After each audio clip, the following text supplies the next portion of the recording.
물건을 어디 놔뒀는지 모르거나 방금 전 생각한 걸 잊어버릴 때가 있습니다. 일종의 건망증이죠. 그러다가 찾으면 기쁘기도 하지만 한편으론 나이 먹는다는 걸 느끼죠. 여러분은 어떠신가요?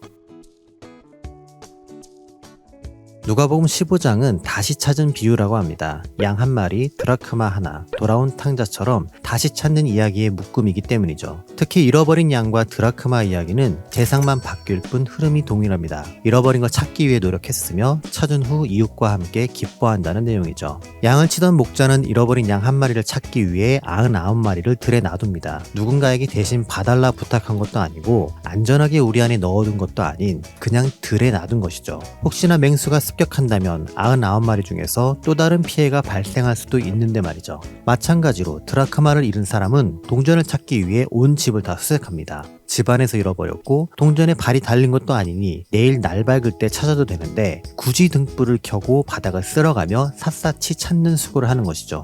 비용적인 측면을 고려할 때 이러한 행동들은 바람직하지 않죠. 그런지 이해가 안 될 수도 있을 거야. 이해하려고 하지만. 다행히 잃어버린 양도 찾고 동전도 찾았습니다. 찾아서 다행이라면 넘겨도 될 만한데 이들은 한 발 더 나가 이웃들을 모으고 함께 즐기죠. 굳이 초대해서 이웃을 대접하는 비용과 수고를 해가면서요.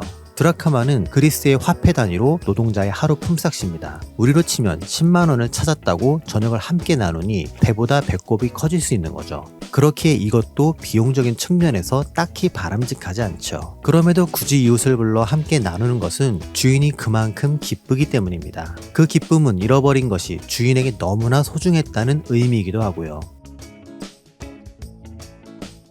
어린 시절 용돈을 모아 구매한 CDP나 고인이 된 가족의 유품처럼 남들에겐 중요치 않고 의미가 없어도 나에게만큼은 소중한 물건들이 있습니다. 골동품처럼 여기거나 그만한 가치가 없더라도 상관없이 소중한 것들이죠. 그걸 잃어버렸다면 당연히 찾으려 할 겁니다. 그때의 수고와 시간은 간절한 마음의 표현이고요. 하지만 잃어버린 것이 소중하지 않다면 찾는 수고와 시간은 에너지 낭비일 뿐입니다. 과거의 추억이나 물건을 준 사람이 지금의 나보다 소중하지 않기에 그 물건마저도 대수롭지 않게 느끼는 거죠.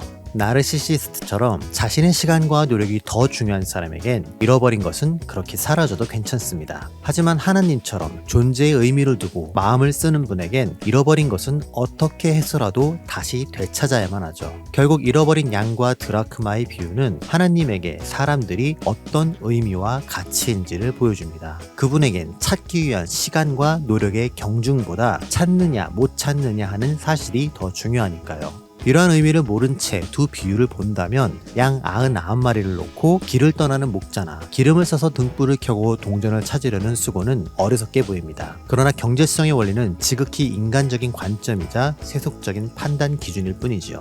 부모는 자녀를 키울 때 이익을 따져가며 양육하지 않습니다. 훗날 더 많은 것을 돌려받고 뽑아먹기 위해 계산하며 투자하는 부모는 없죠. 마찬가지로 하나님도 잃은 영혼을 찾기 위해 계산기를 두드려가며 앞뒤를 재지 않으십니다. 그저 이 영혼을 구할 수 있다면 얼마를 써서라도 그 방법을 실행하는 분이시죠. 잃은 양과 드라크마를 되찾는 비유를 통해 우리가 신앙생활을 하게 된 계기와 과정을 되돌아보기를 원합니다. 내 죄를 사하기 위한 예수님의 핏값을 수치화한다면 얼마일까요? 나 한 사람을 신앙인으로 만들기 위해 들어간 시간과 수고와 에너지는 얼마일까요? 이걸 계산한 청구서가 있다면 얼마가 적혀 있을까요?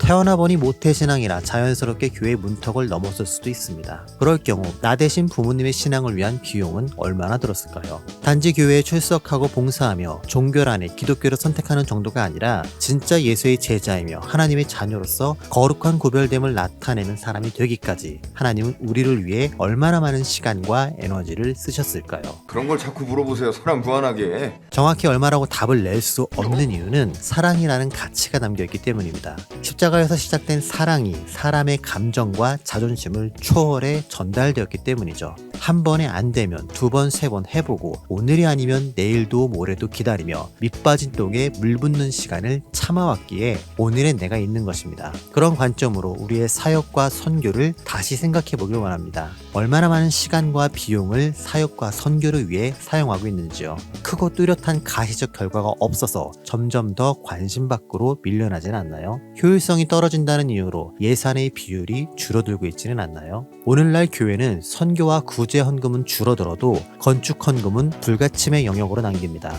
그렇게 앞다투어 보다 더 크고 세련된 건물을 지으려 열심이고요. 키워낸 성도 숫자보다 올라간 건물 층수에 뿌듯함을 느끼는 일부 목사들도 있죠. 게다가 세계에서 가장 큰 교회가 한국에 있습니다. 이게 과연 자랑일까요? 아니면 자음만 갖고 뜻은 다른 돈지랄일까요? 그 대사가 왜 네 입에서 나오냐? 최후 심판의 날에 교회가 유네스코 문화유산처럼 보존되는 것도 아닌데 왜 그리 교회 건축에 목을 맬까요? 재림하는 예수님 찾아오기 쉬우시라고 크게 짓는 것도 아닐 텐데 말이죠. 물론 열심으로 헌신하고 헌금해서 멋들어지게 완공되면 교인들 모두 뿌듯하고 좋은 건 사실입니다. 하지만 교인들보다 더 좋은 건 결국 담임 목사와 그의 아들, 딸들이 아닐까요? 웅장한 규모와 시설을 자랑하는 대형 교회의 수는 날마다 늘어가지만 세습이나 은퇴비로 분란 없이 쿨하게 떠나는 목사님들은 그만큼이 안 되니까요. 그래서 만약 하나의 초대형 교회를 세우는데 1,000억의 돈이 든다면 10억씩 나눠서 100개의 교회를 대한민국 곳곳에 세우면 안 될까 하는 상상을 해봅니다.